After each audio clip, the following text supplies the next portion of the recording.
Blog Talk Radio.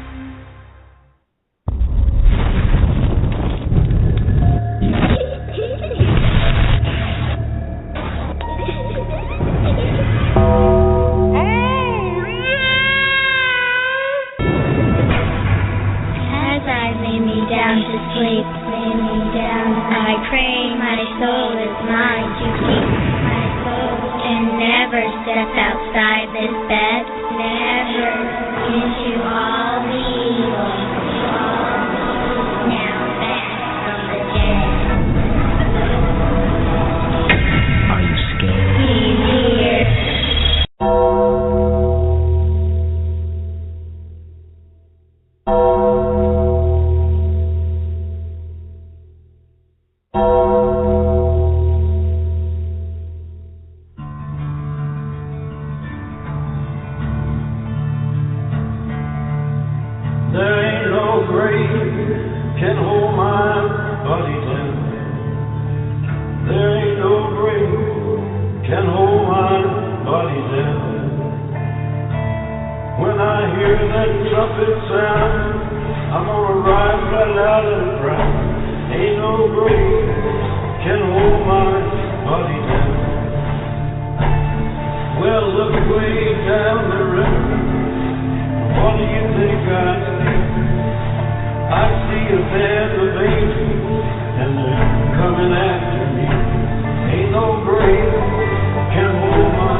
Society.com and Living Dead Magazine.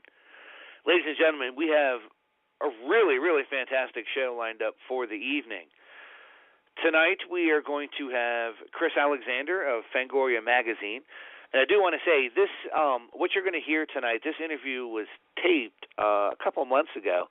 I interviewed Chris for Living Dead Magazine, and you know, there was just so much cool stuff that we covered in the audio interview that didn't make it into the article. I really wanted to give everyone a chance to hear what, you know, everything he had to say. And again, I thought it was a really fascinating interview. So we have that. And then at about 9:45, 9:50 this evening, or 8:40, what am I saying? About 8:45, 8:50 Eastern Standard Time, we are going to have actress Michelle Tomlinson on, and we're going to ask her about the upcoming Cellar Door 2. And I had wanted to have Michelle on when we had the guys from Moongoil Entertainment. And, you know, we're not going to make a huge production out of it tonight, but I am going to ask Michelle, as a fellow journalist, what she thought about that whole incident and everything that has gone on since then. We are also going to be reviewing Scream Factory's Blu-ray release of Dr. Phibes Rises Again from the Vincent Price Collection 2, and Billy Pond's Doll Boy. Because time's a little bit short tonight, I don't think we're going to get to any Metal Blade music early, so let's quickly go into our digital dismemberment of Billy Pond's Doll Boy.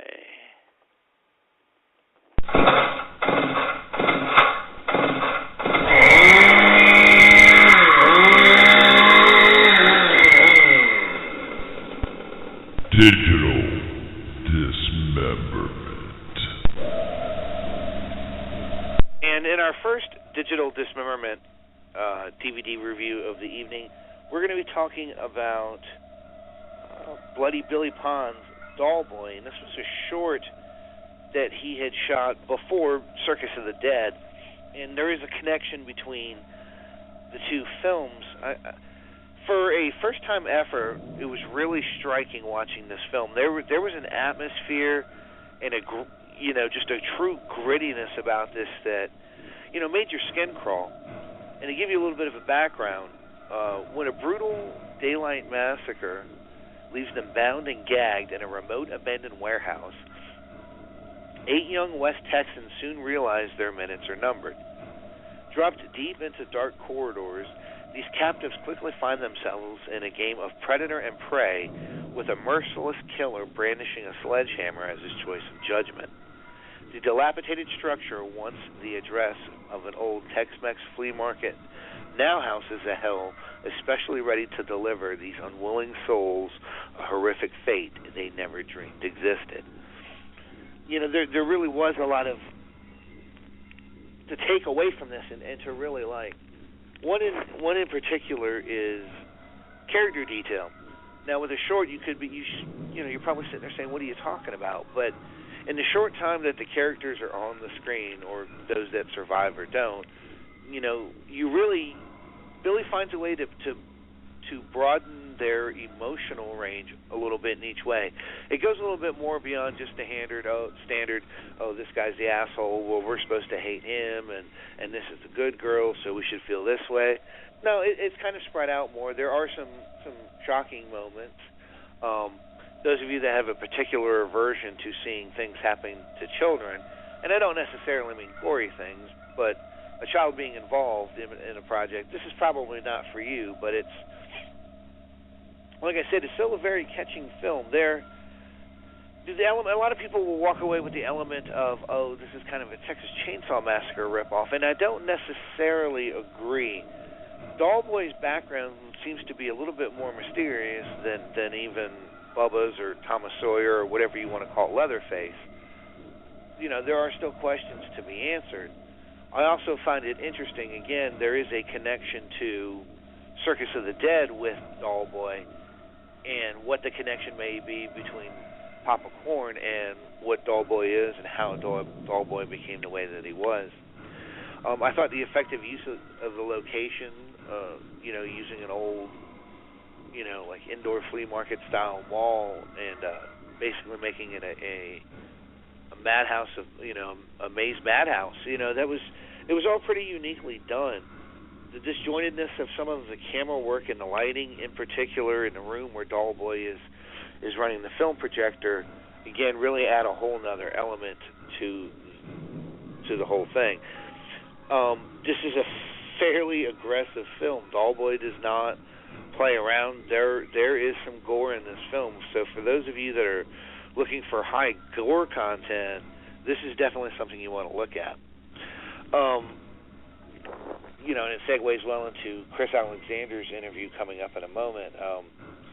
Even Fangoria is quoted as saying this level of artistic skill was rarely seen in a directorial debut.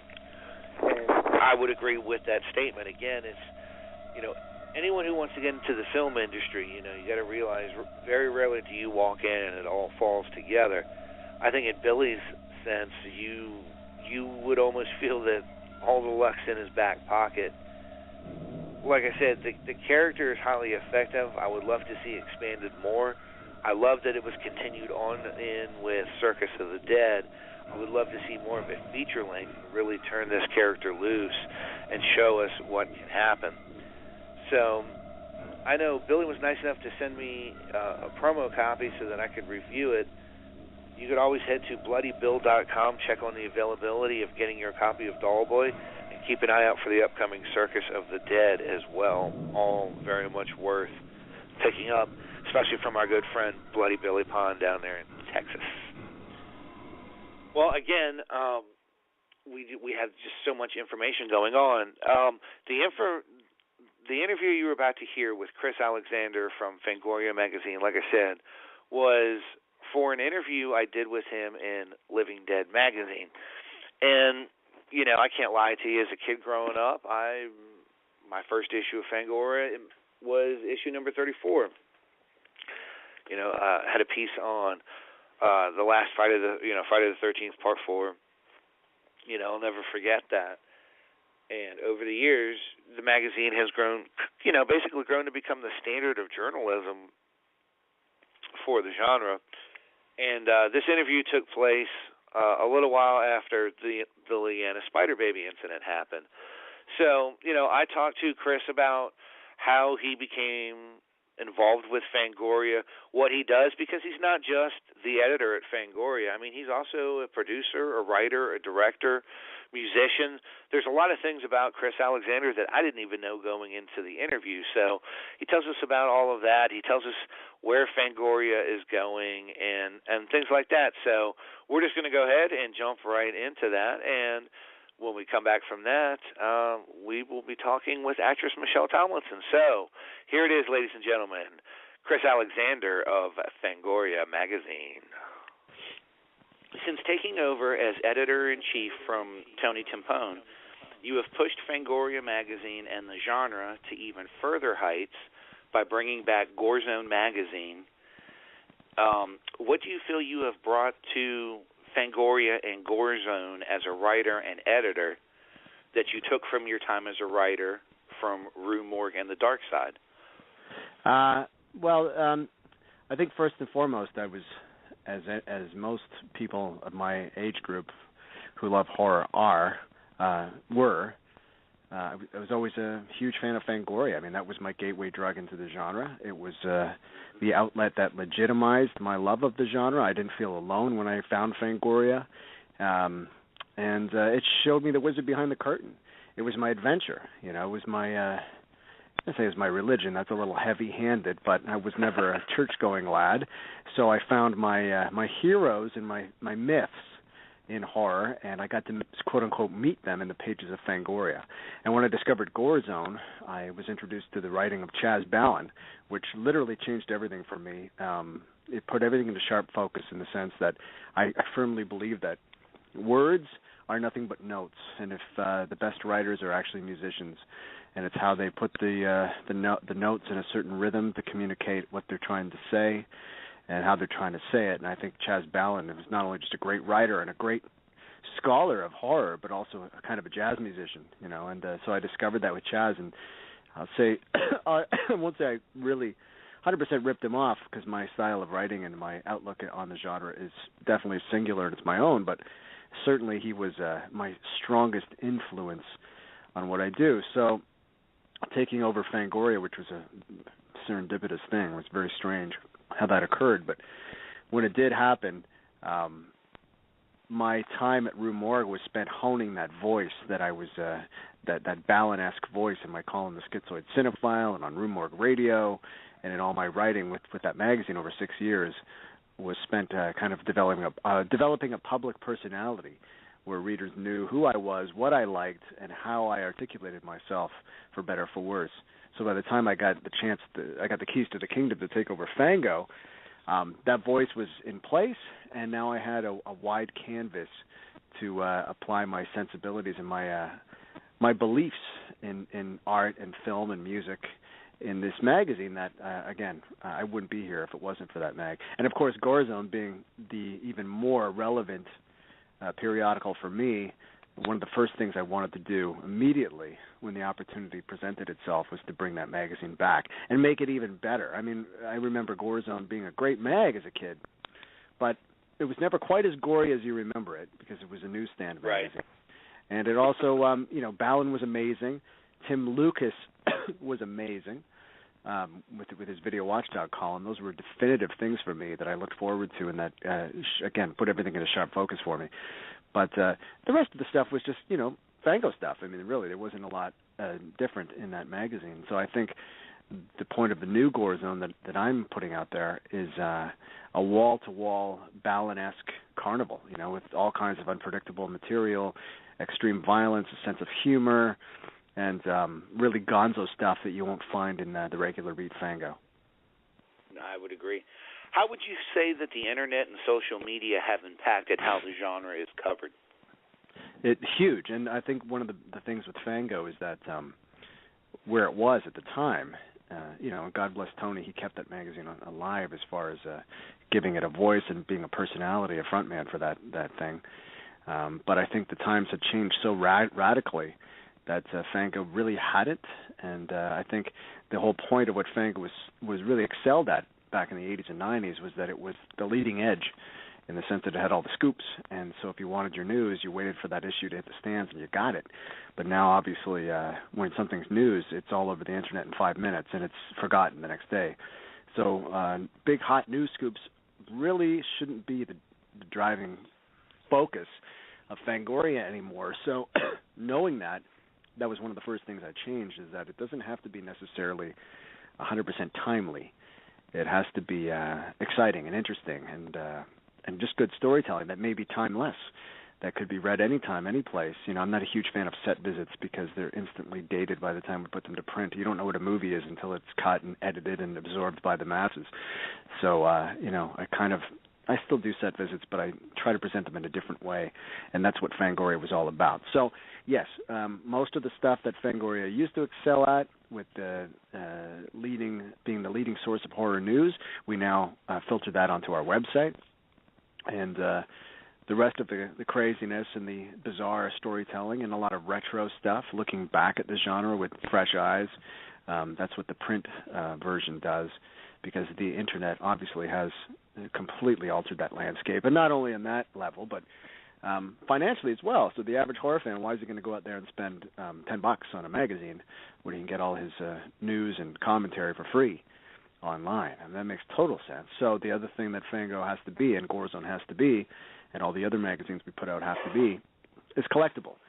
We have to appeal to that market. You know, horror fans like hard copy things in their hands. I'm sitting in my office right now, which is, you know, my wife would say it's a complete disaster, but it's not. It's completely organized, but it's wall-to-wall movies and books and things. You know, toys. I mean, I have to have those things in front of me. It's a sensual horror. I think horror fans are very sensual. They need things that are tactile, that they can touch.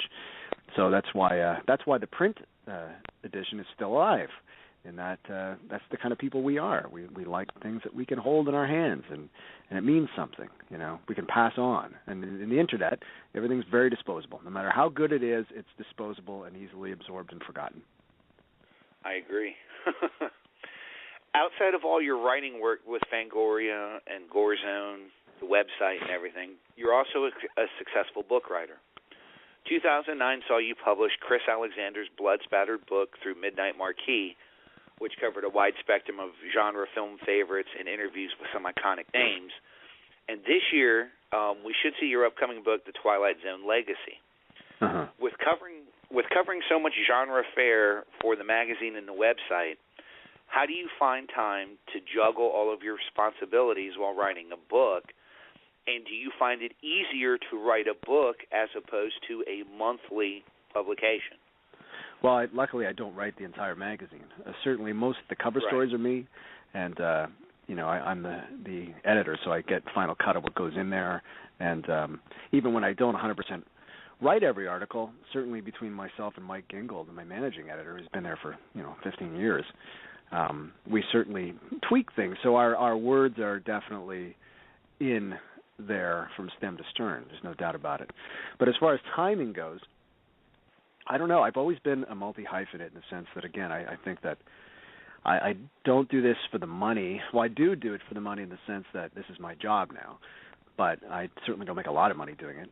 So I need to diversify myself and do many things in order to. I have 3 children, and that's primo for me, is to be able to support that system, that machine too. But the thing is, I love what I do, and I just love to communicate my passion for bizarre, arcane art. I mean, that's outside of the people that I love.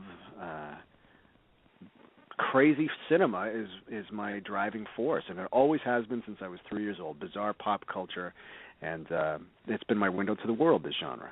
So being able to have that luxury, that privilege to be able to have multiple platforms offered to me where I can express myself is amazing. So if the concept to have a book about my favorite TV show of all time arises, The Twilight Zone, I'm not going to say no to that. I'll find the time. Right. If making a film, someone comes to me with a few bucks and says you can make any movie you want to make, I'm going to find the time to do it. If I have to not sleep for a few nights, that's fine. I'll catch up the next day. And again, one of the beauties of what I do is that I don't do 9 to 5. I don't commute. I don't clock in. I can work anytime I want. So it's just about managing my time and making sure that I set firm deadlines and meet them. And so far it's okay. Now I'll be 40 this year, so I'm starting to feel a little bit of wear and tear. I know that I won't be able to psychically. I won't be able to keep up the kind of pace I'm at right now. You know, I don't just do Fango and Gore Zone and all the other mags, but also for fun, I run a little side mag with Charlie Band called Delirium, which is just like a weird little mag that we do for kicks, and so I do that. So that's another mag on top of it, and I run a little record label outside of Fangoria too, Fangoria Music, and it's just all kinds of shit, you know. And it's all good and it's all fun. But for now I can handle it. But God knows what the next 5 years will bring. Who knows? I hear you on that. In addition to all of your writing, you have also managed to squeeze filmmaking into your resume as well. Right. Not only have you been a director, you know, Blood for Irina, Queen of Blood, and you have also been a producer, editor, composer, cinematographer, and writer. Yeah. With the vast knowledge that you have of the genre, how much do you think back about films that you have covered while you're working on one of your own projects, and what do you find to be the most difficult part of the creative filmmaking process? Well, I love all movies, and it's, you know, I love everything. I mean, right now I'm not even watching horror at the moment. I'm cycling through a box set of MASH, which is like a great show. So, I mean, I love everything. And when it comes to horror, I think you have to be very forgiving as a horror fan. You look for these moments, you know. They don't have to be perfect films. I think most horror films are not perfect by any stretch. And that's what I love about them. They're messy. You know, horror was always my punk rock. It was sloppy and rough around the edges, but it was those amazing moments that just made you go, wow. And that's how those movies stick with you. So I absorb it all, and I love all. I can find something in almost every single horror film, whether it be a strain of music or a performance or atmosphere or something that I usually can appreciate. But there is a specific type of movie that I love, and that sticks with me. And they are these frustrating, abstract European horror films that are focused more on aesthetics and atmosphere and, you know, kind of a visceral, universal language of pure cinema. You know, the work of Jean Rollin, Jess Franco, and then, you know, Werner Herzog, and contemporary filmmakers like Lars von Trier and Nicholas Winding Refn. I mean, these are the guys that really define what I love about cinema. And sometimes the movies they make aren't advertised as horror films, and yet I find more horror in their work than any like dopey direct-to-video slasher movie could ever achieve. So the kinds of movies I make right now, the two I've made so far, are incredibly low budget. We'll call them micro budget, which means basically invisible budgets. And because I had no money really to make them, I didn't have much responsibility in the sense they didn't have to be commercial, and I could make what I consider pure cinema. And because the vision is so personal on both of these films that I made, I wouldn't trust the vision to anyone else. Hence why I did all the music. I shot them. I cut them. They were things I had to do.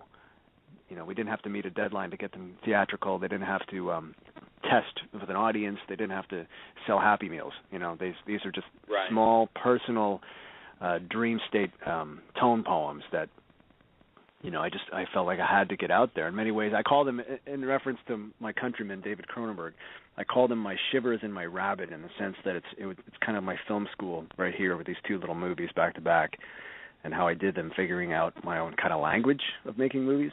And now I can't really talk about it, but there's another one on the horizon that's it's like going from 0 to 100. It's a huge step, and yet by the same token, I'm allowed to have creative freedom with it. So it's amazing. I can't speak of it right now, but it's pretty wild. So I'll still be able to continue on the same creative trajectory that I'm on, but I'll be able to open it up considerably because I'll have many more resources available to me to do so. So it's pretty exciting.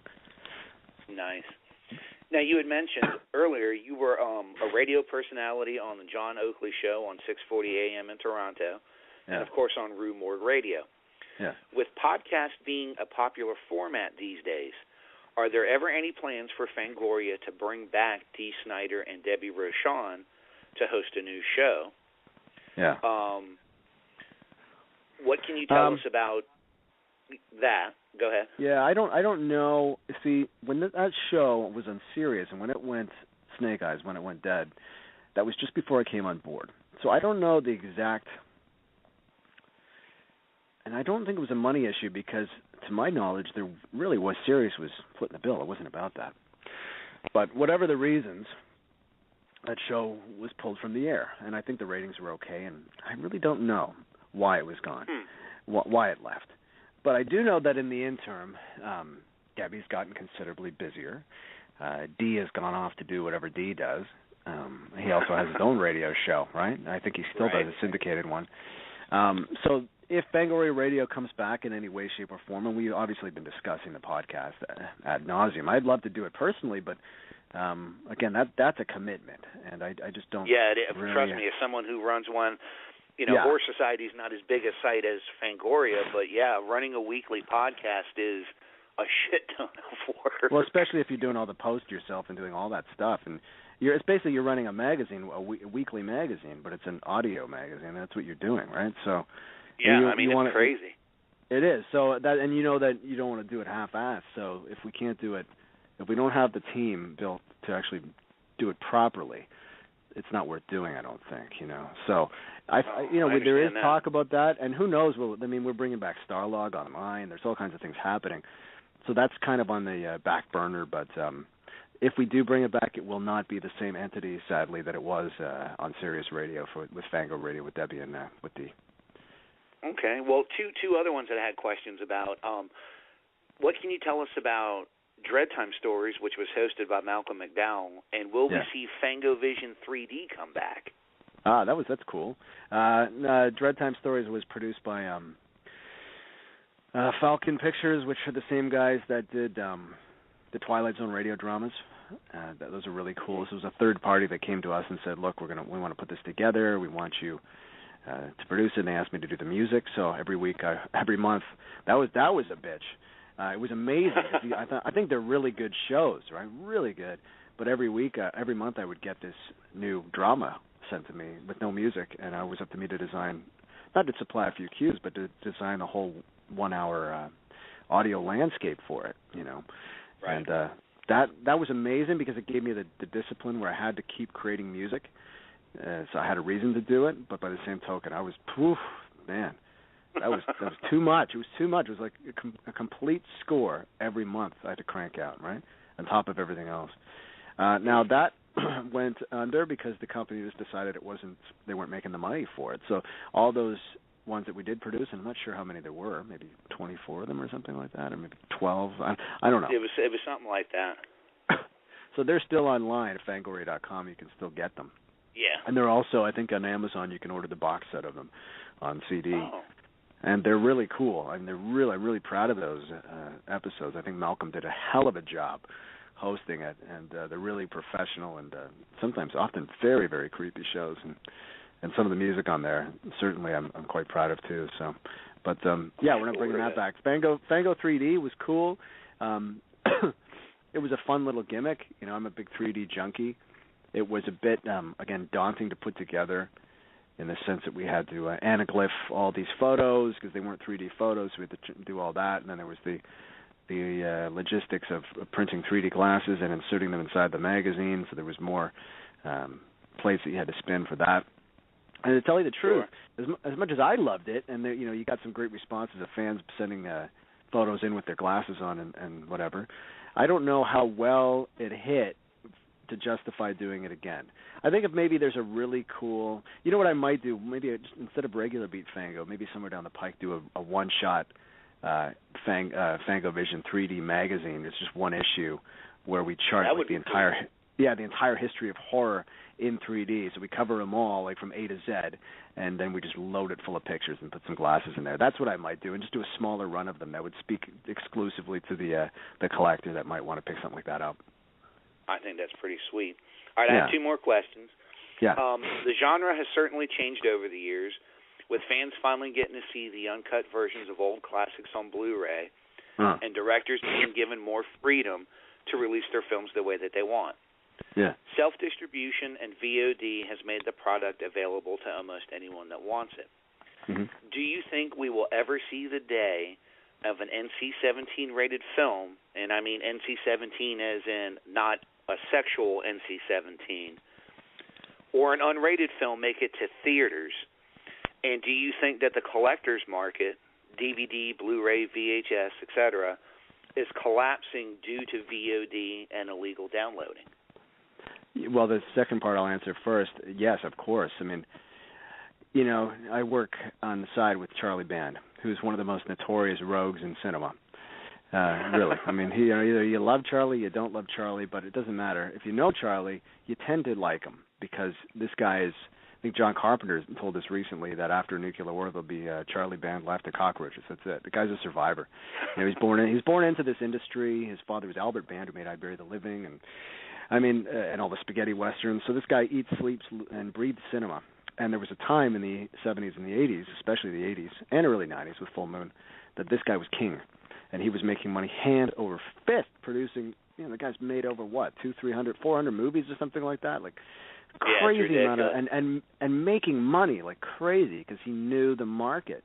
You know, this was back in the day, if you remember, every VHS, if you wanted to buy a new title, would cost you $120 or something. You know, and video stores were king, and so. But now that is dead. That is dead. I don't even know what the value of a movie is anymore because no one makes a nickel off it anymore. You know, I work with other companies outsourcing titles for distribution, and you know, these guys. Everyone's desperate. You make a movie. Everyone's making movies now too. That's the other double-edged sword. Is that with the technology, everyone can do it. So there's a glut of films out there looking for a home, and nobody. Cares if they make money. They just want to get their shit out there, and there is no money to be made because everyone's ripping it off or they want something for nothing, and that's just the way it is. So the hard copy, you know, you see studios doing it all the time. If they're releasing a reissue of a film, they're only going to do, you know, with either Warner On Demand or Warner Archives or one of those things, or they just print a small quantity of them because they know that they're going to be stuck with crates of this shit because no one's going to buy it, you know.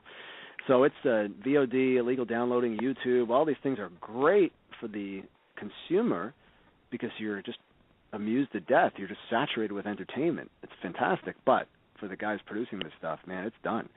You got to really be creative and really smart. One thing Charlie is he's very, very creative. So I've learned a lot about that end of the industry and how impoverished it is and how difficult it is for everybody, from the lowliest studio like a Full Moon studio to the highest, you know, Warner Brothers. I'm watching all these studios, everybody collapsing because no one can really turn over the motor. They all have to be incredibly savvy and creative. So nobody knows what the future will bring at all for exhibiting cinema. Who knows? How are you going to make money off it? Nobody knows what it will be. And it's like kind of like Wild West at this point. And to back up, I've done my fair share of indie films as well as an effects artist and a producer and stuff, so I definitely know what you mean by it. So yeah. Now, the first part of your question was about self-distribution, right?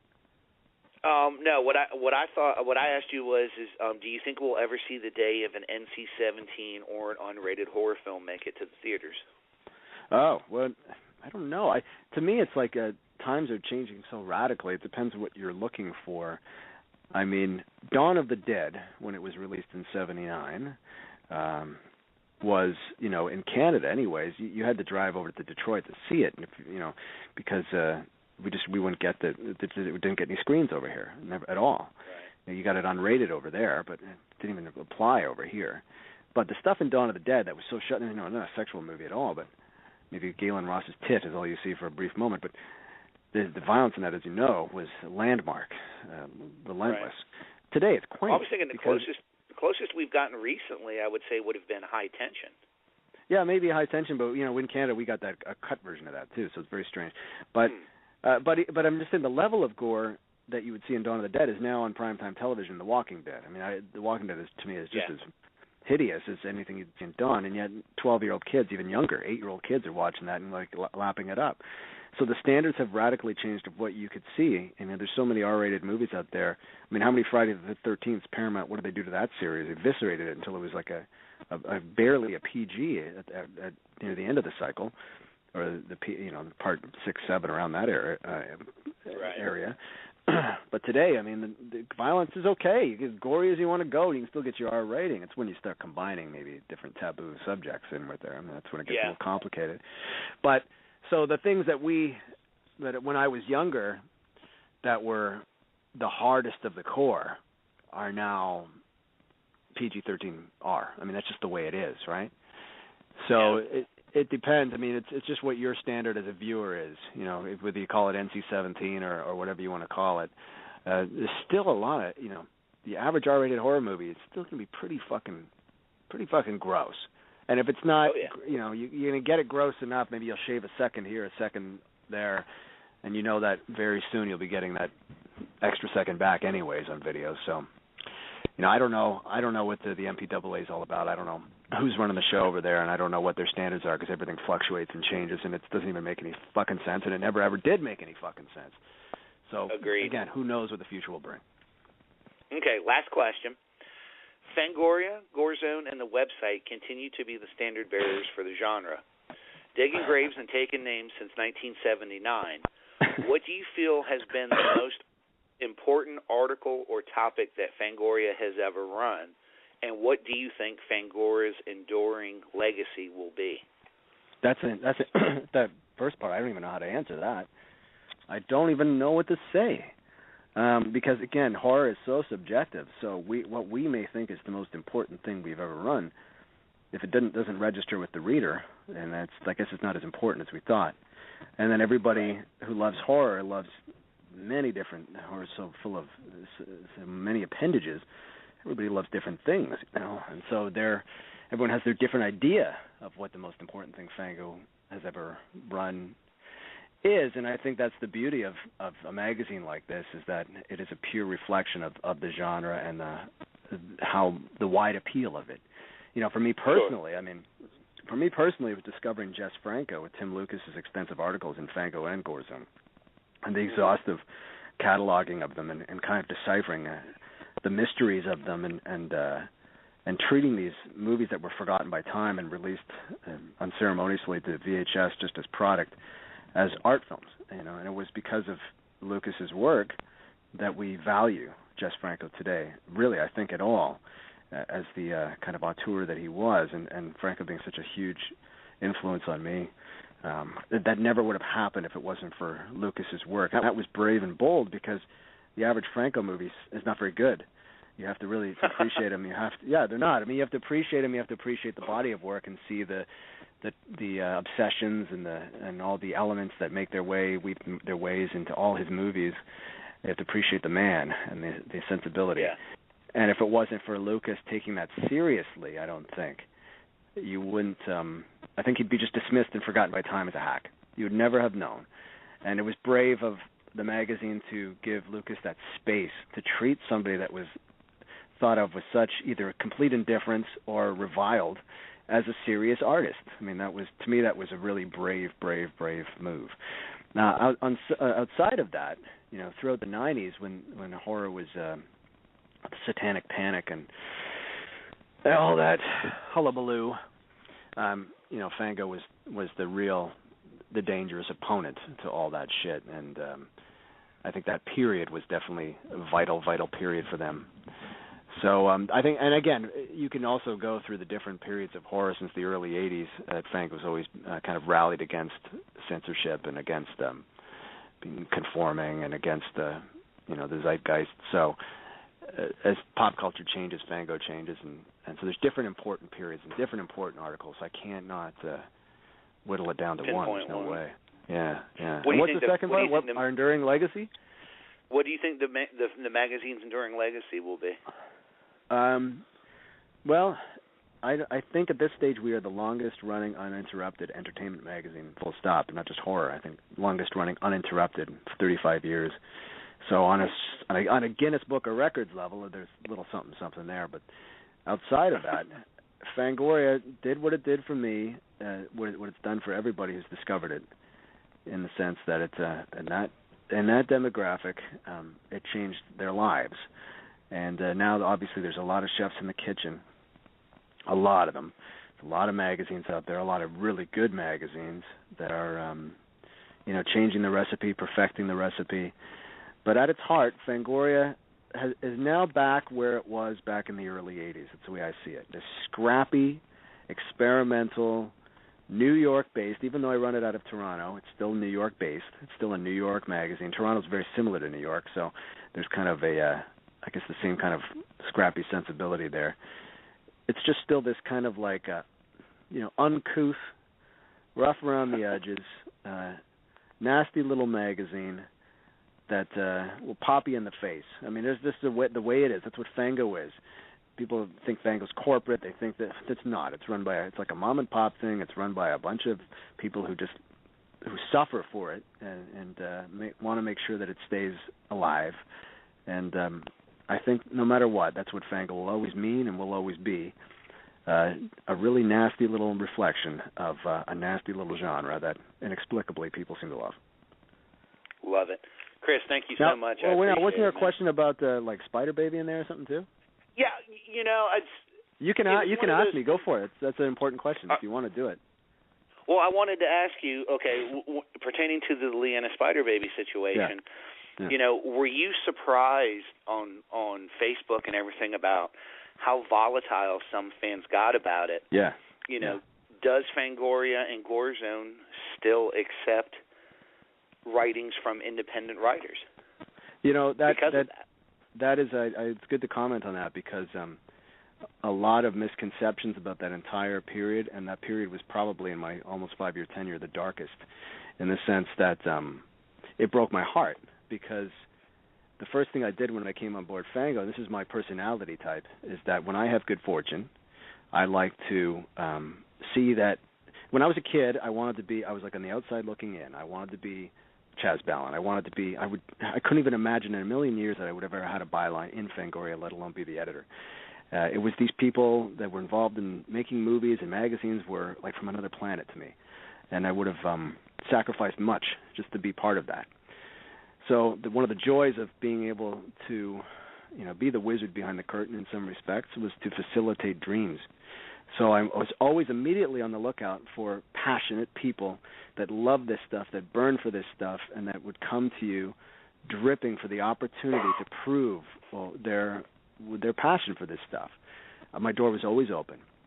And Leanne, Spider Baby, who was a Toronto person who I met once when I was at Rue Morgue, came to me and sent me all this stuff and was just enthusiastic and again, just a burst of excitement, and I gave her a chance.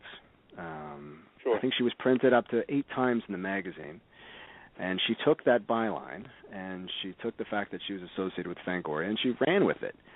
And it was great for a while because now suddenly you have this flag waver out there who people seem to like, and hell, if they like her, then I guess we better keep her around.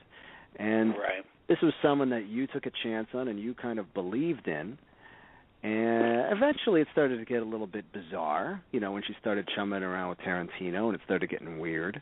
And you're kind of going, I don't know what's going on here. Is she really just using? And then the editorial started getting sloppy. And you started thinking, well, is she just using the brands in order to, kind of fast track her dreams? Because that happens all the time too. And it started getting weird. But when it collapsed, and I was one of the first ones to find out about this when it was announced to me that, hey, look, she's plagiarized, your heart just goes into your toes because you're like, oh, fuck, are you serious? This is happening? And you talk to her, and she starts denying it. And the gun is in her hand, the blood's on her shirt, she did it. And the only thing I could say to her is, it's over. I can never, ever, ever let you write for this magazine again. You can't. It's going to get worse. This is going to get really fucking bad. And boy, did it get bad. So on one level, I was brokenhearted. I still am. And on the other level, even for all her transgressions, and as we know, well documented, my God, when that thing started uncoiling itself. Luckily, I don't think you'll find much in Fango, besides the odd Wikipedia crib that I found, that was plagiarized, because we were pretty good with that stuff. And but I mean, all her other outlets, my Jesus Christ of Latter-day Saints, she was pathological. And so on one hand, she gets what she deserves in that sense. But on the other hand, she was a human being. She is a human being, and I knew her enough to know that she wasn't an evil person. she was just a person who made some really bad decisions and thought she could get away with it. And she got her comeuppance, boy did she ever, but it's over. She fucked up, and the people that pay the biggest prices are the dudes that me, Lucas, and Video Watchdog, FearNet, all those guys are the guys that gave her that shot and gave her that chance and now have to, answer for her crime, so to speak. So when people on the Internet started freaking out, especially people that knew her, that chummed up with her, that cuddled up to her, that kissed her ass, suddenly the bloom is off the rose, and they're the ones leading the lynch mob. That's what made me sick. And I really got an ugly glimpse into there was another guy that used to write for me that this weird dude too, and I knew that he was a really weird dude, but he would follow her around like a puppy, and as soon as it all happened, he was the guy just screaming and ranting and railing. A year later, he's still going at it. He's a fucking crazy guy. But I saw a lot of that, and I couldn't believe how angry some people are when they're hiding on the Internet, how dark and gruesome and misogynist and vile that they could get about this shit. And it really kind of just bummed me out for a while, and I'm still a little bit bummed out. But that said, my nature is my nature, and I will never, ever, ever stop taking chances on people. I'll be a little more diligent, a little less tolerant of certain behaviors, but I will never stop taking chances on people that have that passion. To me, it's passion first. Of course, you have to be able to write, but passion first. And so I will never, ever close my door on new writers, new voices, and exciting potential new talent ever. Because for every Leanne Spider baby, you're going to get a dozen good people that will actually do good work. So there you go. Cool. Well, I appreciate it, Chris. And I did appreciate it. It really was a great interview to talk to one of the minds of what I feel is one of the flagship magazines about our genre. So make sure to check out Fangoria Magazine. Head on over and see Chris Alexander on Facebook. But now we're going to bring on someone that we've had on before. Michelle, are you here? I am here. Hello, hello. How you been? I'm fantastic. How are you? I'm good. It was funny. A couple of weeks ago, I did a show, and my thoughts went to you, and we'll certainly touch on this in a moment. But it was did you hear about what was going on up in Connecticut with Moon Goyle Entertainment and the school teachers and them getting suspended for working on horror films? Wait, what? Oh no, yeah, we're gonna go and see. I told Joe I wanted to have you on. I had the guys on from the company, and with you doing your show, for people that may not know this, Michelle is also, I would consider Michelle a journalist as well. She has a show called An Intimate Look with Michelle Tomlinson that she also hosts, and it's kind of like an interview, and she gets into it, a lot like I do, and I wanted to have you on to talk about that as well, but we also wanted to have you on to talk about what you've got going on for yourself, what the updates are with Cellar Door 2. Joe was telling me that there were things that we need to know. So I know that's a lot to all start it out, but really, tell us how you're doing, what's going on. I am super fantastic, but I'm sorry, my head just got so stuck on, I can't believe people would freak out about people acting in horror films unless it was something really, super oddly grotesque, like not good for women in general to be portrayed a certain way, and you're teaching 4-year-olds so their parents get freaked out. But I can't. That is so weird. Anyway, we'll get in. Yeah, we'll get into that. Because, like I said, when I told Joe about that, we both said your name, and I was like, well, see if she's available. And I think you were getting back from doing something, and then you had to travel again. So, but like I said, we'll get to that. New Orleans. Yeah, that sounds like a fascinating topic all on its own. I took a road trip to New Orleans, actually, because we had the New Orleans Film Festival. My co-star, James Dumont, for the Cellar Door, he knows somebody who helps work the New Orleans Film Festival, showed that person the Cellar Door, and the original one, and they wanted to see it in the New Orleans Film Festival. So that was a super cool thing to be doing in the midst of trying to get the sequel off the ground, is have, you know, the opportunity to go to another film festival and have a couple of screenings for the original. They had a Saturday screening and a Wednesday screening, and it was nice. It was fun. Yeah, it was really cool. And I was like, this, you know, it's been a while since I've seen it, granted, and I was watching it going, oh my God, this movie really, more than even 5 minutes before, deserves a freaking sequel. Like, it just stood its ground, and I was still just as proud to be a part of it today as I was, you know, 6.5 years ago when we shot the thing. I was still just as proud to be a part of it. So it was really cool. It was a good experience. Now, you know, he had mentioned that, you know, you guys are there's still talk of doing a sequel. You know, oh yeah, kind of tell us about where you see it, you know, from a character standpoint at 6.5 years later. You know, where would you see your character, and what is your speculation on situations you may be put in? You know, one of the things I really like the most about the sequel to The Cellar Door is that we are honoring the fact that time has passed. We are not trying to snow an audience by saying, hey, this is just 2 years later. We're keeping it real and going, hey, time has passed. Here's where things are. Rudy thinks that she's healed, right? She's done a lot of work on herself without giving too much away, but she's done a lot of work on herself, as people do when they go through a traumatic event. And what happens to make that work possibly come unraveled? So it's, again, taking another psychological look at somebody's mind and what can happen years after a traumatic experience takes place. And maybe she hasn't dealt with it nearly as much as, you know, maybe she should have. And we delve into where each character, between Herman and Rudy, where they are years later, and we introduce several more characters to the fray, and it's a whole new set of horror. I'm not locked in a box for the second time, thank God. And there is no box. That could have been too much fun, you know, the enclosure type of it, but it was a challenge. It was really cool. It was really hard, but it was, you know, ultimately it was a lot of fun in some respects because you're still making a movie, but oh good Lord, it was just so small. So yeah.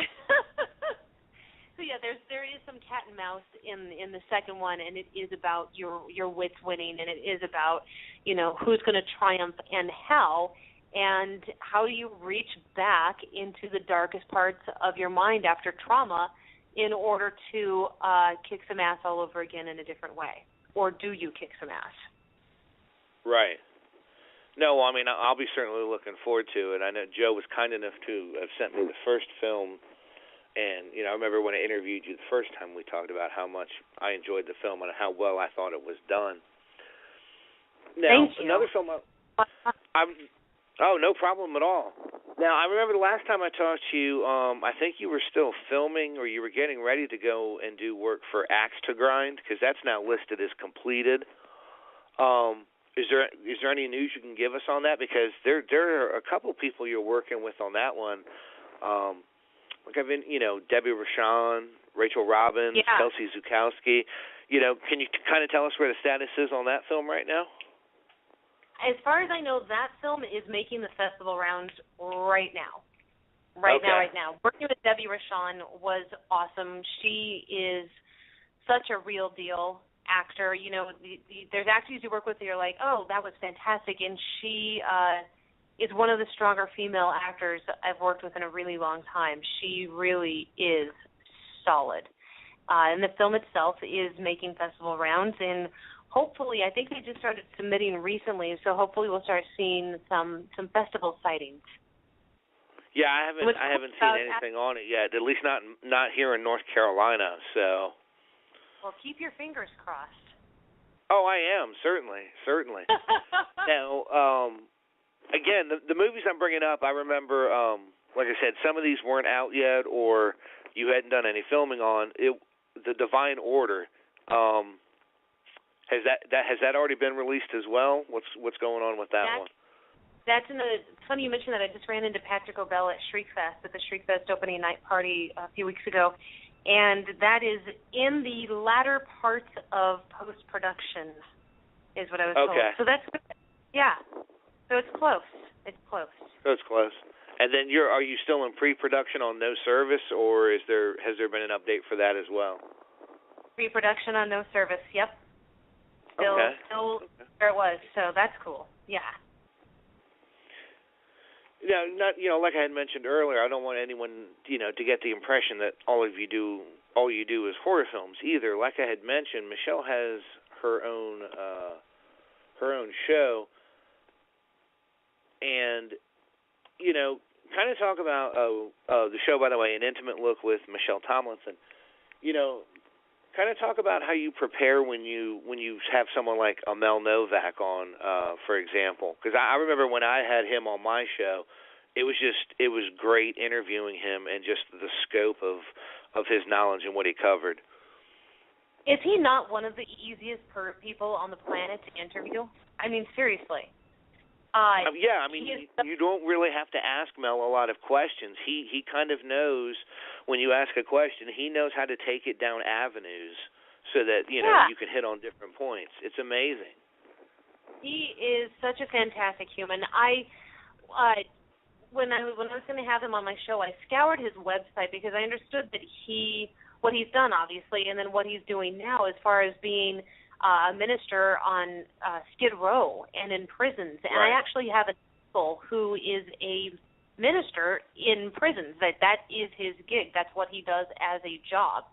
And when I had the opportunity to interview Mel Novak, it was like, oh, this is so amazing, because not only am I interviewing somebody with an expansive credit history as far as in the film industry, but I'm also interviewing somebody who was crippled, for 12 seconds, as I will call it, 12 seconds, and then became a black belt in martial arts. Oh, and then became, preaching at Skid Row and in prisons. And I found him to be one of the most inspirational human beings I have ever met in my life. He's incredible.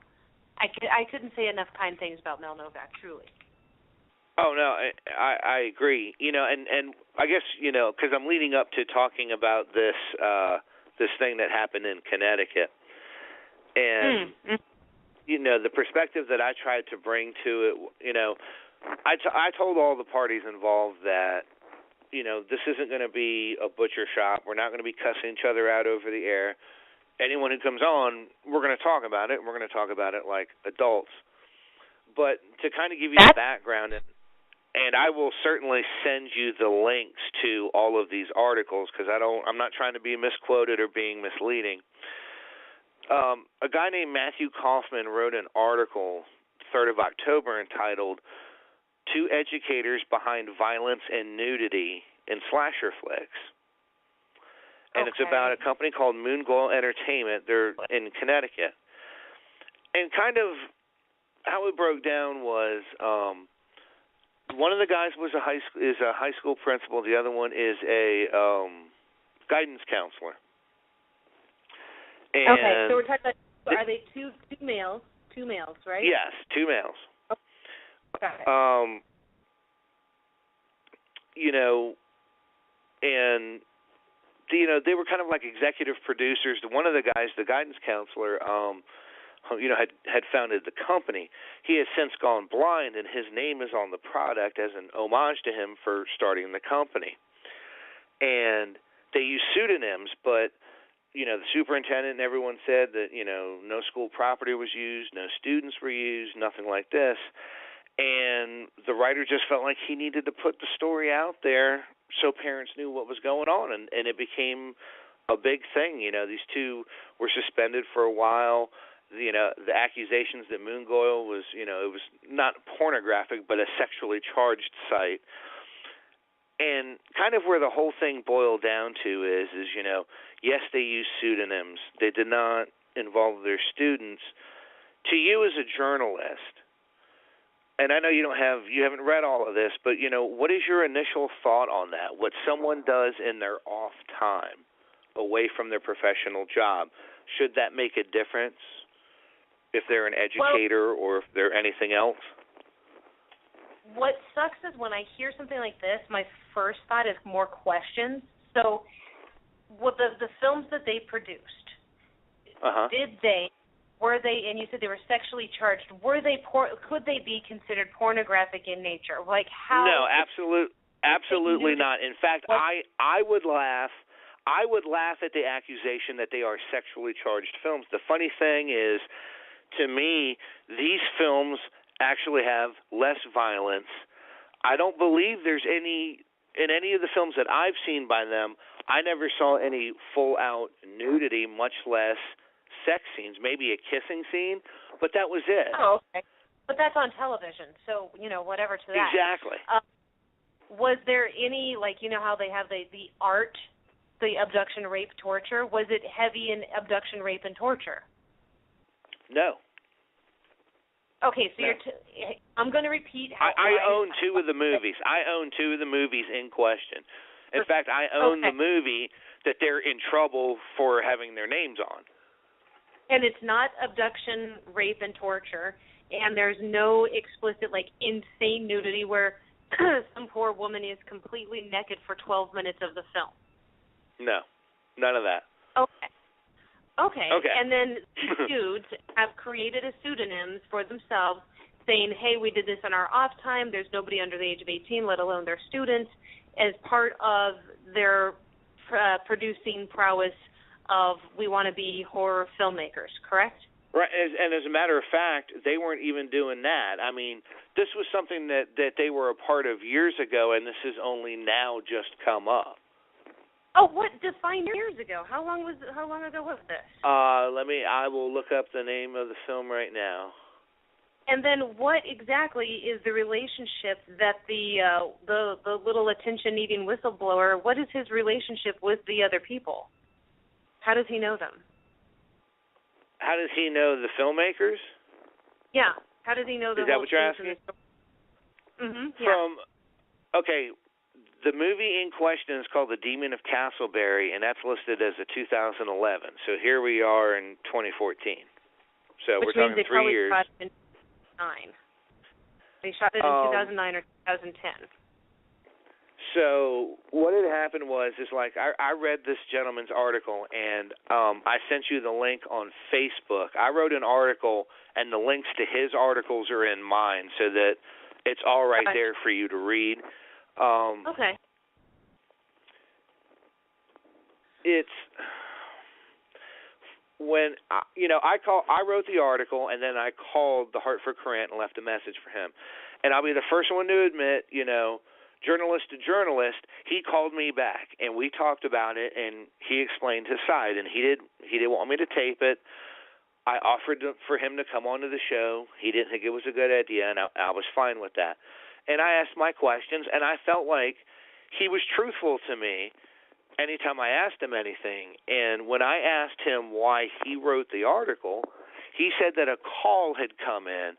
A parent had complained because two students apparently had a copy of the film. The parent found out somehow, even though they were pseudonym names, that the principal and the guidance counselor had helped make this movie, and that's pretty much how it went down. And he felt like that was a big enough conspiracy, to have to report this as an event. I don't know, man. That just smells weird to me. I think that it sounds like, obviously I don't know for sure, I wasn't there, but it sounds like that's a strange motive, and it feels a little bit more personal than that, but that's just my takeaway from an instinctual place of not knowing actually the people in question or talking to that dude.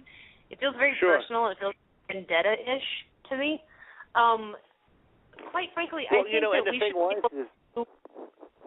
Go ahead. Well, what I was going to say was my biggest concern, just the way it came across in the article, these guys are being slammed for doing these things, and it leaves the impression that, here are these guys who, a high school guidance counselor, a principal, that they're distributing all this crap or pouring the kids, and that's not really quite how it went down.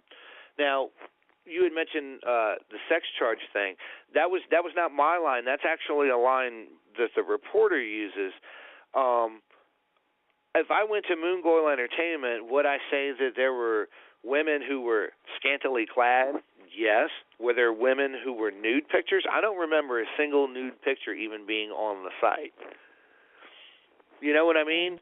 So, I mean, I just feel like they were very fairly unrepresented. And I asked the writer, I was like, you know, did you tell any, you know, were there ever any complaints from the teachers or the staff about the principal or the guidance counselor? Did any board members have a problem with these guys? You know, for all we know, this principal could have been principal of the year last year. This guidance counselor could have been guidance counselor. And you know what he told me was, and he's right, I mean, I dig this, in the state of Connecticut, if you are under the role of superintendent, your public service records as a teacher are sealed. They're not open to to public viewing. So, you know, unfortunately, you're not allowed to even look into these guys. So, yeah, I mean, I feel like they were blindsided. And the thing is, they were allowed back, but apparently there's some kind of morality clause where they have to agree not to be involved with any filmmaking. And now the company, which is, you know, a separate entity that's run by other guys, you know, it put such a negative spotlight on them that they're now looking to have to change the way that they were looking at making film. Wow. Well, like I said, I sent you I have sent all of this to you on Facebook. My article links to all of this stuff. I just, as a journalist, it's stunning to me, and you know, it's like this movie company's losing the PR battle up there, and they really didn't. I don't feel like they did anything wrong. When I asked the guys from Moon Goyle, I said, you know, how do you control, you know, your inventory? And you have to basically buy it through them. There was one order in the state of Connecticut, and it was from the writer of the article from the Hartford Courant, who ordered copies of the movie. I don't know, man. It feels like somebody was stirring up shit. And, you know, does he have valid points that, oh, my God, look at these guys. There's women and they're scantily clad, and I'm not comfortable with my sexuality. I mean, we don't even know from where the writer's coming from and his point of view with everything. You know what I mean? Right. Like, he had a mission, and I'm not sure that I agree with his mission, but I would need more information on him specifically, clearly. And I will look at those links in my Facebook when we get done here, because I don't want to be reading and talking at the same time. I get all jumbled. Oh no, I understand. Because once you start reading that, you'll just keep reading. It's just crazy. Exactly. But you know, I just couldn't imagine. Like, I deal with a lot of children, and I honor them and I love them, and they are amazing. Every single kid of mine, because I coach a lot of kids. I coach everything from like 6 years old to 70. So, you know, I have everybody in between that. And all Grace of my parents, all of the kids are amazing. I actually turned down a film that would have put me in a place of, how would I explain this to any of my kids' students? Like, there was this moment in a film that I booked, I don't know, 2.5, 3 years ago now, that I was like, I can't explain this away to children.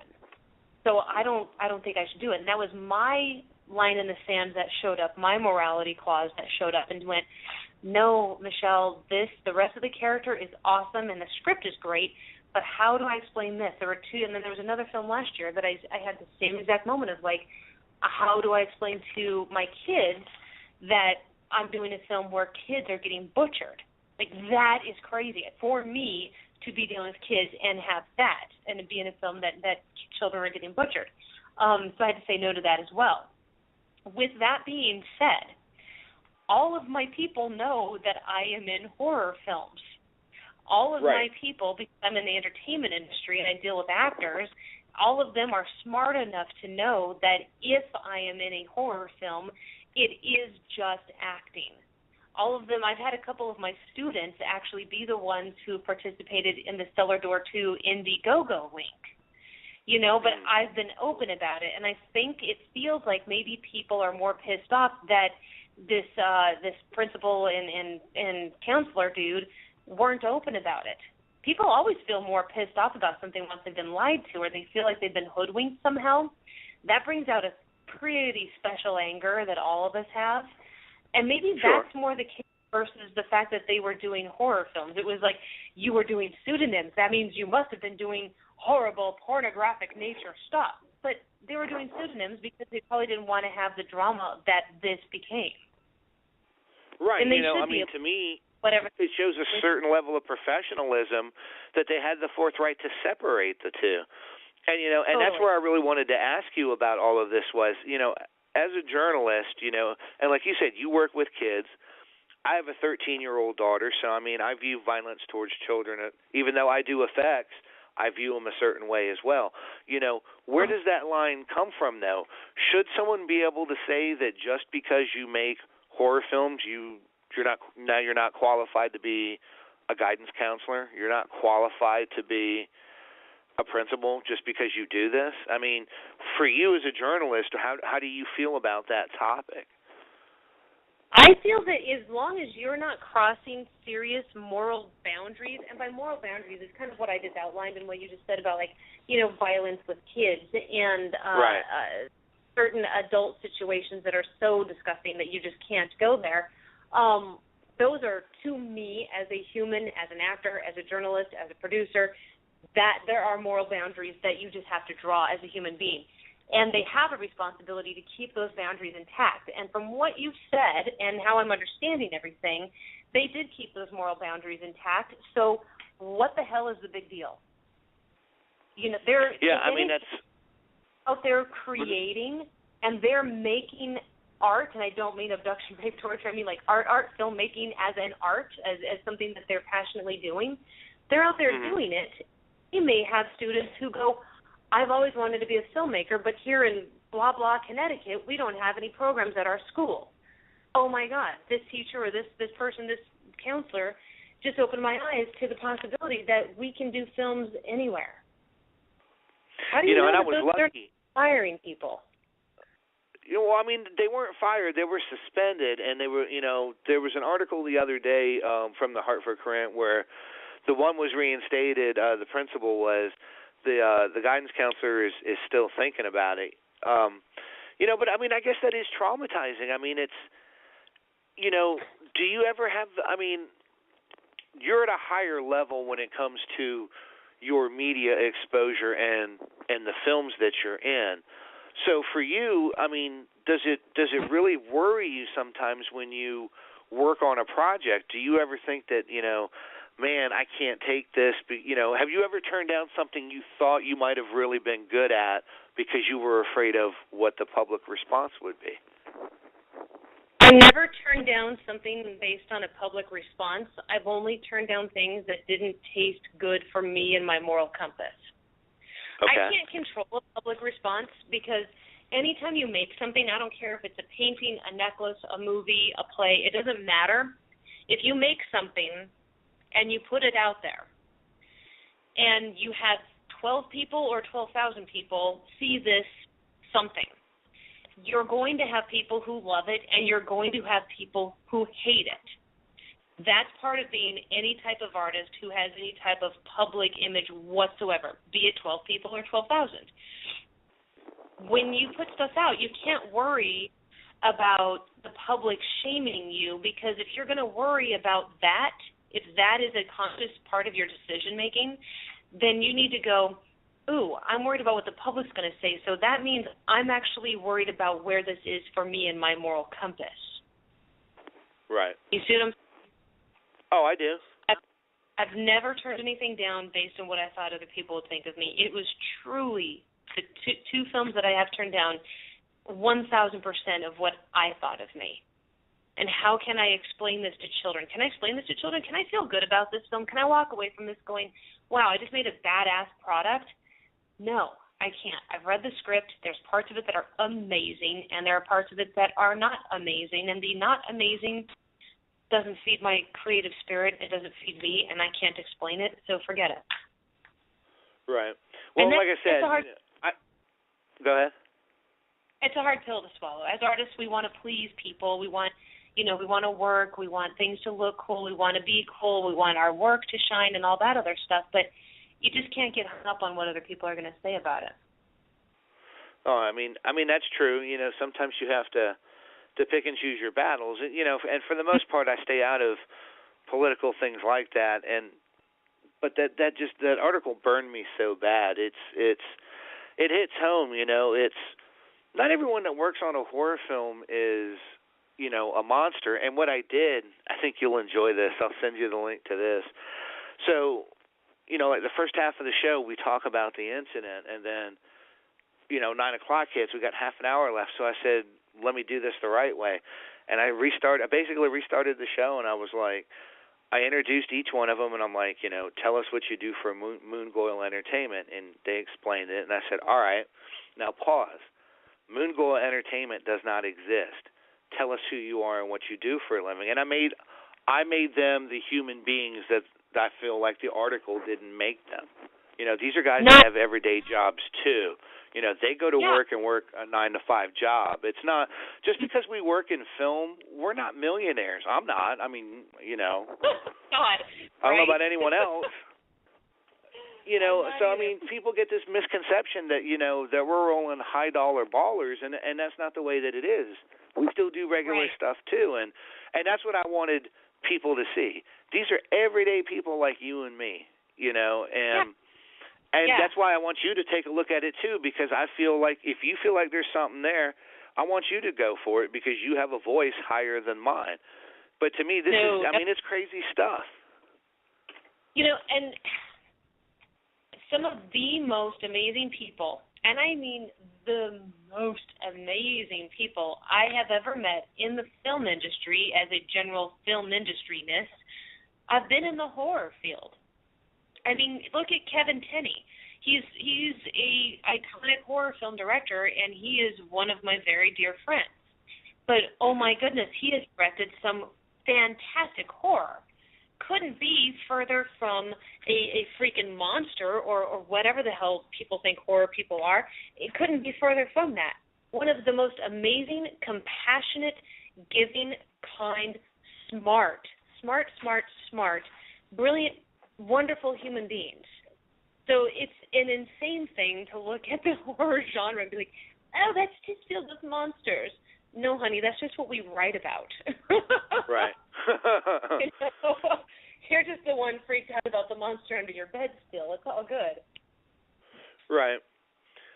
Well, and like I said, I just, as someone who works in the industry as well, I mean, it was just chilling to think about that. My effects partner, Bill Mulligan, he's a high school science teacher down here in North Carolina, and we had students in our film, and part of it was shot at the school, and the school was real cool about it.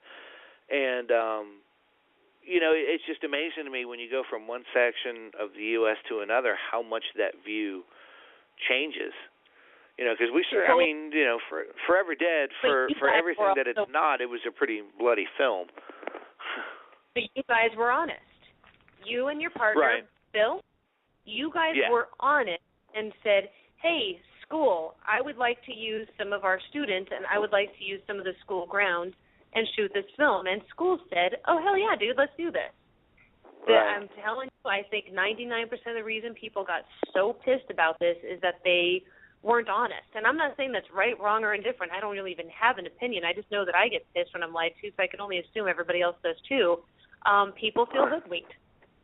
And that's what I guarantee you that's what any parents that got up in arms in Connecticut over this feel a lot more pissed off that they were essentially led down in a path that was not honest. Whether you want to call it lying or misleading, doesn't matter. They feel hoodwinked. Yeah, I mean, and it's a sad thing because, Demon of Castleberry in particular, the film that was in question, it was funny when I watched it, blown away when I found out. I mean, when I say micro budget, you know what I mean by micro budget. Oh, these guys are making micro budget films, but I mean, when you look at it, you're thinking, yeah, these guys did the, they might have had $50,000 for this, $100,000. I mean, they just got so much out of what they did, and there's a lot of talent, and it's just a shame that they're actually thinking about changing the style and the way they make their films because they're afraid of negative publicity now because of this whole event. And like I said, these are gentlemen that did something in the past. They're not even involved in current projects that the company is doing. That really sucks. That just sucks. Creativity, if you're not hurting anybody, really should not be stifled. It should be, a friend of mine did, my friend Kimberly Browning just did an amazing short documentary called Room 19, and it's all about this teacher who has a bunch of young students, like little kids, teaching them how important art is. And the whole message of this film is, like, creativity should never be stifled. It should be celebrated. And how amazing creativity is. And this happening is showing all of the students of that school and of that town. I don't know how big that town is, but it's showing everybody there that creativity is going to be stifled if it's not creativity that's in line with the creativity you expect it to be. It can only be this. It can only be this and not that and not that. So we're going to govern your creativity, and that sucks. That's not okay. No, not at all. Not at all. Like I said, take a look at it. If you feel like there's more there, I can put you in contact with everybody. I just felt like, as someone else who is in the industry and someone else who's a journalist, I felt like this was something you should take a look at. So definitely, just keep us posted on that. Really. But Thank to you. end it on a high, not a problem. But to end all this on a high note, of course we know about Cellar Door 2 and everything else. What else you got going on coming up that you're excited about? Do you have? Are you going to any conventions? Do you have some other film projects outside of the genre? What's going on? I'm not really a convention kind of girl, so negatory on that, but I love that people enjoy them, and I'm really excited about the sequel to Cellar Door. You can find a lot of information on cellardoorthesequel.com, and I have a meeting right after this, so I can't really say much, so I'm not sure what the hell to say, but there is a feature film that is in script form that has caught my eye as an actor, and I might be attached to a movie. I'm not sure. I have a meeting in an hour to decide what the skinny is with that. It's a really great script. It's a really crazy, trippy film, and this character, all I can say about her is she's an onion. She's got so many layers. It's bizarre, and it's horror-esque, but it's more of a psychological thriller, I think, as how I would define it, versus a straight slasher film. This is more just really dark and trippy and strange. So, of course, it's fascinating, and I'm really excited about it. And my show, I'm going to start shooting some more episodes of my show probably within the next, by December at the latest, within the next month or so. I'm going to shoot a few more episodes of my show for a February launch of An Intimate Look with Michelle Tomlinson. And, yeah, doing stuff business-wise. It's good stuff. That's all good. It's good to hear. I'm glad to see you're expanding, and, I'm looking forward to Cellar Door 2 and everything else that you have coming up. So if there's, do you want to tell people where they can go? Website, of course, IMDb, Twitter, Facebook, things like that? Oh, yeah. Well, IMDb, that's just Michelle Tomlinson. Facebook and Twitter are both under the thing of Mighty McT. And the sequel, cellardoorthesequel.com is everything about the Cellar Door 2 Preymates. And for the TV show, for An Intimate Look with Michelle Tomlinson, just go to michelletomlinson.tv. In the upper left-hand corner, you will see TV shows. You click on that, and a drop-down menu comes up, and it shows An Intimate Look with Michelle Tomlinson. And right now there's 14 episodes up in video and podcast format, which means we are also on iTunes. Nice. Well, Michelle, it was a blast having you on again. If you ever have any more news or anything, please let me know. You're always welcome to come on. Thank you so much, and thanks for telling me about the Connecticut thing. That is just so, I'm just stymied how that turned into such a hullabaloo. That is just weird to me. Yeah, like I said, I sent you my article, and there are links to those articles, and I'm just curious to see what you think about it. It's a little troubling for me. I could see it if they were making straight out porn or something like that. But definitely, yeah. I would. I'm almost willing to mail you my copies of the films just so you can see them, so I could really get your thoughts on it. Right on. It's like because that. That would be even more like, okay, no, I've actually seen them and I've read all this. I just yeah, like you said, porn, I get it. That would make a tremendous amount of sense. Any parent should be pissed about porn. Horror films, I don't know, man. That's just weird.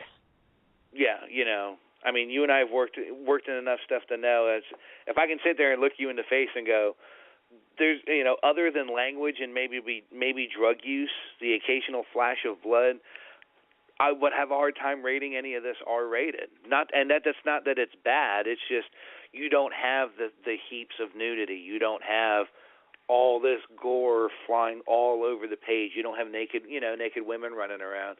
So yeah, like I said, I think it's something that you should look at. I would just love to hear your opinion on it, and I'm sure they would too. So I will. I mean, kids are watching Walking Dead, for crying out loud, and as much as I like Walking Dead, it's gory as hell. It is incredibly gory. You're seeing zombies and people and everything getting stabbed in the face all the time. So, I mean, you got to kind of wake up to what's actually happening on television, for crying out loud, before you start freaking out over movies. I agree. Well, Michelle, it was great having you on. Again, like I said, anytime you want to come on, any news, you let me know, let Joe know. You guys can come on, and we'll just run from there. Thank you, and a big thank you to Joe, and thank you, Michael. I appreciate you having me back. Anytime, Michelle, anytime. All right, hon. And once again, ladies and gentlemen, the amazing actress Michelle Tomlinson, everything that she does, make sure to check out her show. I'm sorry, I've gotten everything all scrambled up here. I'm talking about the Demon of Castleberry and stuff. But, yes, we definitely are going to be keeping an eye out for Cellar Door 2. I don't believe I've put up a review of the Cellar Door on Horror Society, so I will get that up because I really thought Michelle did a great job of conveying the emotions in that film. You actually felt danger for her character and the situation that she was in. And as for her show, An Intimate Look with Michelle Tomlinson, make sure to go to michelletomlinson.tv and check out all of the episodes. Coming up, we're going to have our digital dismemberment Blu-ray review of Scream Factory's Dr. Phibes Rises Again. But before that, we're going to have a small musical interlude. We're going to open it up with Algernon. The name of the CD is Element of the Infinite.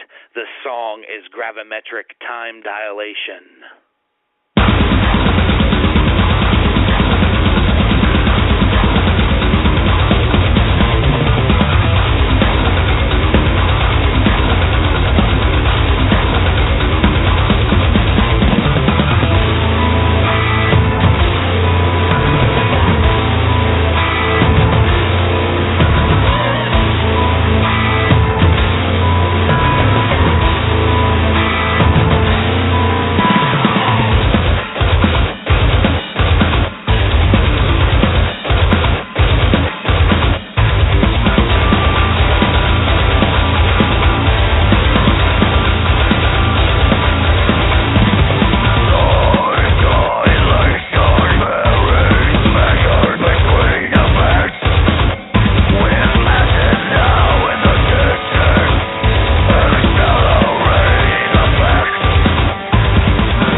And welcome back. You just heard a triple shot of metal from some of Metal Blade's finest.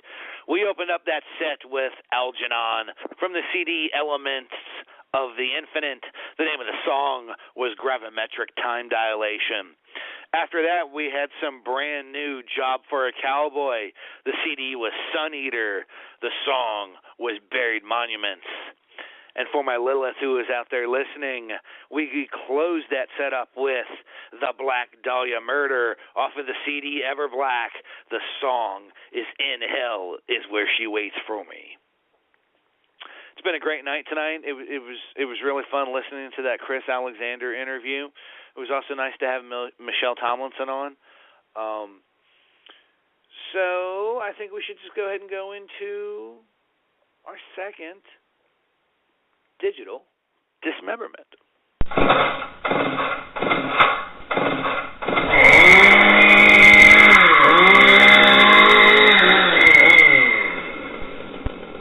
Digital dismemberment. And in our Screen Factory digital dismemberment spotlight this evening, we are going to be focusing on the Vincent Price Collection 2, specifically Dr. Phibes Rises Again. For those of you that may not remember, Scream Factory had put out a box set previously with a lot of great titles, and The Abominable Dr. Phibes was one of the films on that set. So it's pretty cool to have seen that come up on this. Including in that box set is The Raven, The Comedy of Terrors, The Tomb of Ligeia, which is another favorite of mine, The Last Man on Earth, The Return of the Fly, and House on Haunted Hill. And these box sets that the Scream Factory are putting together for this are continuing to get better and better and better. But just to give the background real quick, Dr. Phibes awakens in 1928, 3 years after the events of the previous film, when the moon becomes in appropriate conjunction with the planets. His plan is still the same. He is trying to bring his wife, Victoria, back from the dead. When he arises, he sees that his house is destroyed and he's missing some scrolls, some ancient paperwork to find a pharaoh's tomb where the River of Life is. Once he figures out who has done it, Volnavia returns, even though if you remember at the end of the first one, she becomes a victim of the acid bath meant for the one doctor's son. Regardless to say, it's a little bit more of an action adventure style. You still have Phibes using various interesting ways to off the people that have stolen his work, and even though he's still chased by he's still chased by the police, but at the end, Phibes makes it to the River of Life with Victoria, and it's left open as to whether or not she is resurrected or what happens. It was an enjoyable film. I don't think it was quite as macabre as the original. I'm a huge fan of the original, and I'm a huge fan of this one. It's just great to see Scream Factory taking the time and the effort to put out some of these classic films and the things that went into them. And again, the wealth of stuff that you're getting on these discs is amazing. In particular for Dr. Phibes Rises Again, we have the theatrical trailer and there's a nice still gallery. But, I think what really sets these box sets apart in particular are the booklets that are done. It's just absolutely stunning, the wealth of information that's in here about Vincent and the people he worked with in these films. And on top of that, the pictures from the posters and the one sheet and never before seen photography for a lot of the poster art and things like that. It was absolutely stunning. I mean, that alone is worth, the $65 it is to pick up this set. and we'll just certainly be covering more and more films that are available on this box set as time goes on. But, the print was absolutely amazing to me. I mean, it was very vibrant and colorful, similar to how the original Dr. Phibes was. The use of different location makes Phibes a little bit more dangerous, especially when you find out, what his ultimate plan is, especially with the River of Life and making sure everyone that double crosses him, gets his just due. It was nice to see Peter Jeffrey back as Inspector Trout, so I mean that was entertaining as well. And Valil Kemp played Volvania this time, so it was a different actress. But again, entertaining, a moment of history in history. Vincent Price was just so great. He's a great actor to begin with, but his characteristics and his mannerisms, especially for Dr. Phibes, makes him one of the more interesting characters, I think, in his canon.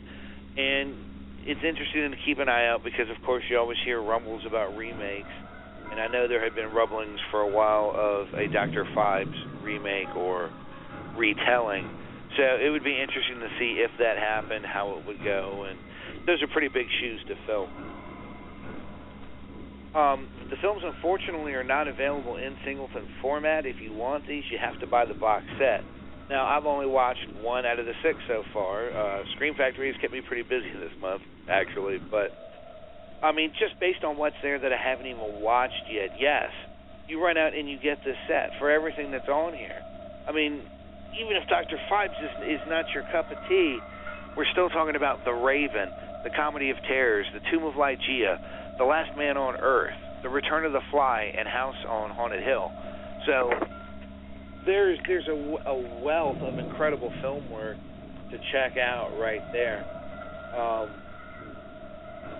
Make sure and head over to ShoutFactory.com.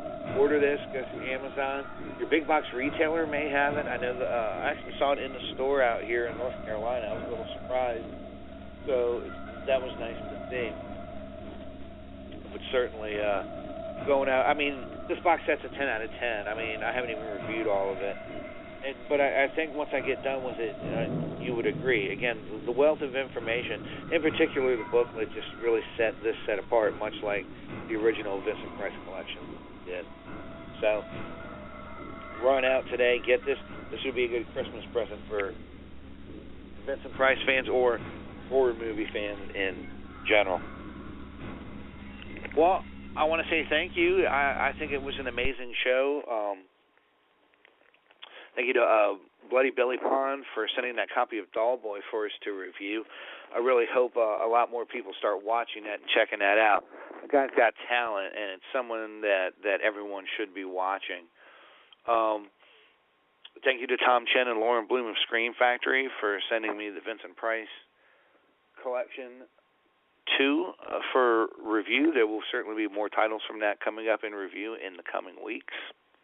Thank you to our friends at Metal Blade for that nice triple shot of metal we got to hear earlier.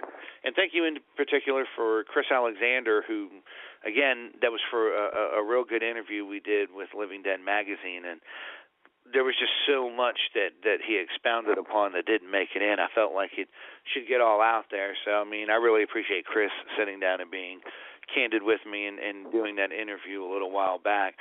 And, of course, thank you to the beautiful and talented Michelle Tomlinson for coming on, telling us about the upcoming The Cellar Door 2 and her talk show and everything that she has going on. And it's always a wonder to have her on the show. I love having her on, and keep an eye on her too. That's a name that's just only going to get bigger and bigger as time goes on. And just remember, you heard it here first. Next week will be another interesting show. I hope everyone will tune in. It is Halloween weekend, so those of you that are going out to have a Halloween, you have a good time. If you're trick-or-treating with your kids, make sure everyone is safe. And until next week, ladies and gentlemen, this is the Dead Man signing off, telling you all to rest in peace.